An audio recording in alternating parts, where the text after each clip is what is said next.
What's going on, guys? Hazy here. Welcome back to another deck profile. So over the weekend we went down to the Nats in Adelaide, and while my big boy Sin and I didn't do very good in the main, we managed to jag a top 32 with good old Cooler Mill here, one of my favourite decks to play. So let's give you a bit of a run through on the deck profile. I can't walk away from Nats without making a deck profile. Do it again. So like I said, top 32, so in the Zenkai Cup. We obviously get our participation award, I call it, the freezer, our top 64 cell, another one of my boys that goes into my PC, and of course the top 32 Bardock, which I originally mistook for top 64. So I definitely would prefer this, saying this is a top 32 card, because I think this looks way nicer than the Bardock, but obviously I'm a big cell fan. So nonetheless, let's get into the, if you haven't seen Cooler, pretty basic. When he attacks a leader card, you draw a card. Being a mill deck, you do have to attack the leader, which does, when they're obviously not awakened, it does mean that they get a chance to take life, which is, a little bit of a downside, like I said, when you're playing a mill deck. But the other auto, when the power of one of your opponent's battle cards is reduced, your opponent mills one card. So this deck revolves around negging. Anyone that plays red knows that red just negs things. So whenever you neg something, they mill a card. When it's your opponent's turn and you neg with a battle card, you draw a card once per turn. So a bit of extra draw power. So your Waking Condition, when you're at 4 or less, switch one up, draw one. So the one thing that I found myself doing, and this is something for a watch from a video, was I never ever used to awaken in any game unless you absolutely had to on your opponent's turn. But this, because of this auto that you can only do on your opponent's turn, I found it better to awaken defensively. So you could throw down an arrival, neg, get the draw, awaken, then throw out another arrival while you're still in combat, and you get the other draw. So you essentially draw 3 from untapping your leader. Draw 1 for obviously the neg on the other side, the draw for the awaken, and then the neg for this side. So this side, similar thing. When it attacks, draw a card. You can attack any card now, so you don't need to start targeting the leader. The only difference on this side is that when you lower a battle card with a battle card skill, it can be on your turn or your opponent's turn, so you can potentially draw on each turn. So you just get a little bit of draw power. This deck doesn't draw, it can draw a lot, but at the same time you do have a lot of draw energy. So let's get into the deck. So we run 4 of the Beer Super combos. No two ways about it. You know if Adam's coming? Yeah. Last week, you see pretty keen to come in. Yeah. He came and picked up some boosters. He's like, well, if I can't play. Yeah, so Beerus, main super combo for this deck, if your leader's red or blue, when it's your opponent's turn, you untap a multicolor. So this is really, really good. So you untap the combo it, untap your multicolor to play your arrivals. Our check land package, the freezers, must have for the deck. Like you cannot get away without using red and blue energy together. And having to play a fair few in energy exhaust, it does get painful. I had one game where I had to, I think turn 3, turn 4, I was charging multicolors because I couldn't find these guys. So they definitely are needed. So now we'll go into our arrival package and have one of this guy. He never come up once. He was always, this was obviously my best turn 1 charge, was to charge this and pass because it was a multicolor, which then put these guys live to ignore the energy exhaust. So he's a 3 arrival. When he's played, he negs something 25 and your opponent mills cards. So your opponent will mill 2 cards. Obviously, if it's your turn or your opponent's turn, you're on your awakened side, you get your draw. At the end of your turn, you can bounce it back to hand and switch one of your multicolors back to active mode. So, like I said, it never come up, but it is triple strike. It, always a good way if you ever get to a point where you need to close game. But like I said, it never come up. The absolute workhorse of this deck that does the negging, and this was always my go-to play on arrival. 1 red, it's a double strike, so it was always good to try and just remove a Unison with it. Obviously, Black Smoke is a thing, but this guy just swinging double strikes into Unison, or even a little bit of board control. Like if I'd neg something and I just needed to clear something off the board that had barrier or something like that. But when this is played, your opponent mills a card, so they're already milling 1, and you choose 2 cards ignoring barrier. So this gets over barrier, which is so helpful because like this cooler. This cooler doesn't get around barrier. This gets around barrier, so they're all, as long as they've got 2 battle cards on, they're always milling 3. And there's a really, really nice sequence that I did for this that actually won me a game, but he was just the absolute workhorse. This is the new guy from the anniversary set, the Chilled. I really rated this guy. Only downside that hurt him a little bit is that he cost 2 energy, but still think he was one of my MVPs of the deck. When he's played, you search top 7, top 7, I can't remember, top 5 for a Freezers clan. So you can search out these guys. You can search out all your Freezers clan stuff, which is really helpful. Obviously, I'm not running the swap package in this, so I don't have my hands on it. This was a sort of late throw together, but this guy, and he negs something barrier again. Like, he basically plus a card, and he negs something 15k ignoring barrier. This was really, really good for against Rush Attack Vegeta. One of my matchups, I managed to mill out a Red Sin. Trunks. Yeah, and even against Trunks Vegeta, trying to get rid of the 1-drops if I had to, or even the new Pan from Crimson, because like they could swing into me. I could get out of the first attack. They could swing the double strike into me with Rush Attack. I could just play Chilled and just negate the 15k, or I could play Chilled, negate the 15 so it doesn't get the chance to do the restand, and then I've got it there to block because it's a blocker as well. They can't neg it to death because Vegeta Rush Attack only negs 15,000, and against Sin it was actually very good because there was only the 8-drop could get rid of it, but that's an activate battle, so I would already get off my block.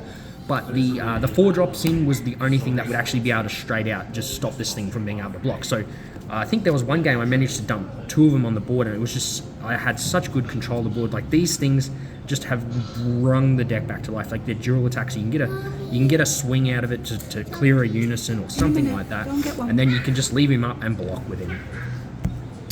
The other one, and I wasn't too impressed with this, everyone normally runs 4, but I'm thinking about cutting this back to 2, is the Hercule Boo.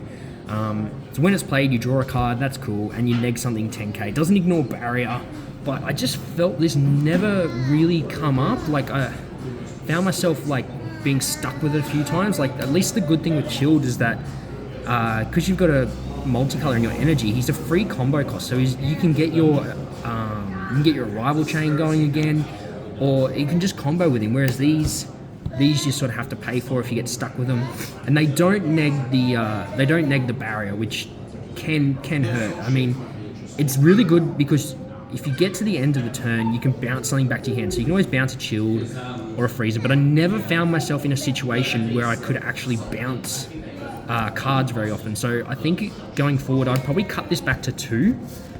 I just feel that the Childs and the Coolers were a lot better.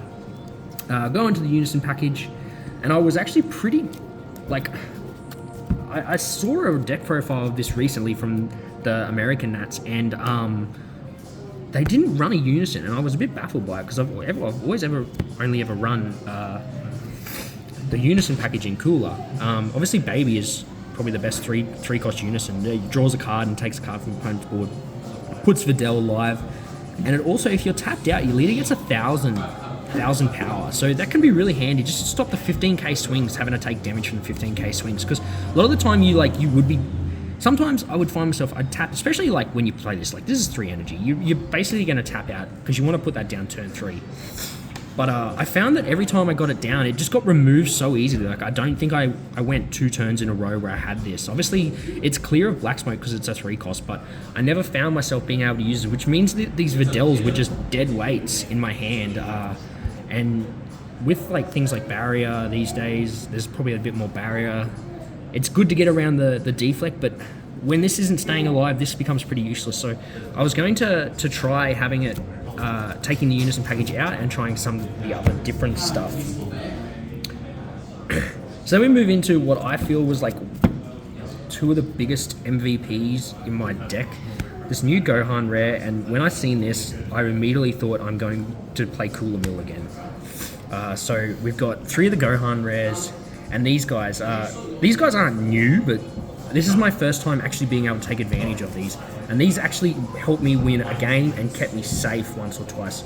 So it's got an activate battle, 1 blue, you choose a red or blue Freezer's Clan card and return it to the area your hand and play this. So you could arrival the cooler, get your negs and your mills. You get 3 mills. You could then play this, bounce it back to your hand, and then play it again. And if, like a lot of the time, if they're playing 15, 20k cards, they're gonna get the second neg. So my opponent had, I think it was like 8 cards left in deck, and just using this combo, I was able to get them to mill 6 cards, and then I played a chilled as well, mill them 7, which actually like won me the game pretty much. So that combo was so good. I managed to actually track down a few more of these, so these will be going in like the main package in my deck. This one was in my deck because it basically does the same thing, except it has a bit of an auto that I guess you can recycle. So when it's played, you can choose a card in your hand, place it in the drop, and grab back a Freezer's Clan card. So if you are struggling to find this and you play that, you can just grab one of him back from the drop by dropping a card from your hand, which can be very helpful because sometimes you do, like a lot of the time I have found myself, you get stuck with the 1-cost combos in your hand. So that's very cheeky. This one as well, when it attacks, it can actually combo with a multicolor. So if you are needing on your turn to get the mill going, like you feel like you're going to be able to mill your opponent out on your turn, you don't want them to get to another turn, you can attack with this guy and it'll combo for a multicolor from your drop. So it'll help you get your chain going again. So while Beerus like isn't live on your turn to get the untap, just being able to get a free multicolor combo to be able to start your arrival chain again is really helpful. So I really rate these, and these will probably be coming stronger into my deck. And this guy I feel like was a big part of the deck. So I was able to do his auto. Like I was one barrier card short of being able to actually give him his double strike. So like when you neg 5 or more cards, he gains double strike. I played it that my opponent had 5 cards, but unfortunately one of them had barrier, so I was able to neg 4 of his cards. So that's 4 cards that he's milled just by paying 1 energy for that. That is like when you play Cooler Mill and you understand that just being able to get them to mill 4 cards just by just tapping 1 and activate battle, it's really, really good. The other thing that happened too, and it was really good against Rush Attack Vegeta, similar to the Chilled. So when you combo with it, you tap 1 and it'll neg a Battle or Unison card 15k. So this is really good because I could swing in with the Vegeta. You could combo this and just combo something else, just like in this case a Videl. I think I did a few times. Combo the Videl, combo this, then pay 1 red and just neg it 15k. It'll die. So that was a good way to deal with Rush Attack Vegeta if they didn't give it the barrier. So that was really good. I really did rate that card. Like I said, it was one of the MVPs in my deck. 4 Bean. I did think about maybe cutting this down due to the errata, but still doing a lot of things on your opponent's turn. I always, if I can grab energy back to do more plays, then I think it's better to have them and not need them. 4 Draw Monkeys. I went back to the Draw Monkeys.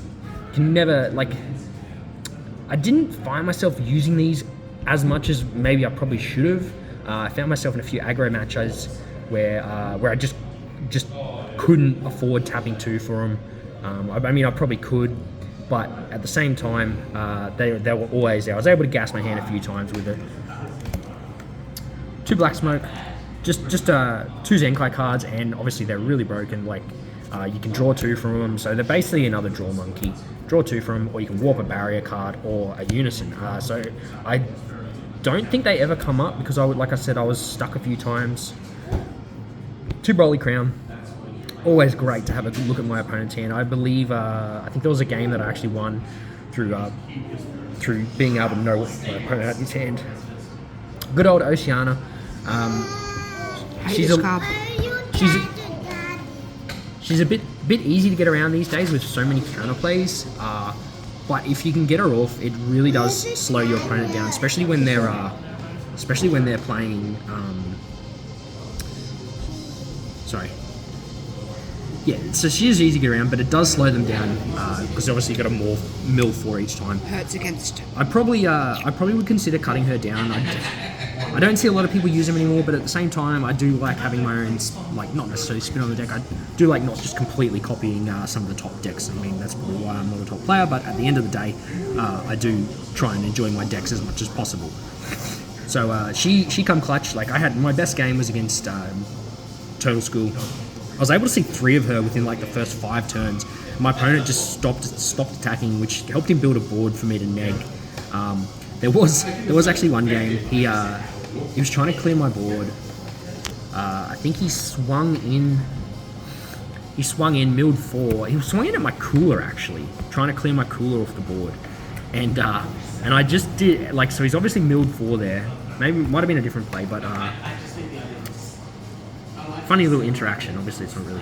So he swung in at my cooler. I was able to pay one and just bounce the cooler back to my hand and stop the battle. So it was kind of just a wasted attack for him that he could have spent throwing it at me. But when she got off, she put in absolute work. I did find myself being very, very light on negates for this deck.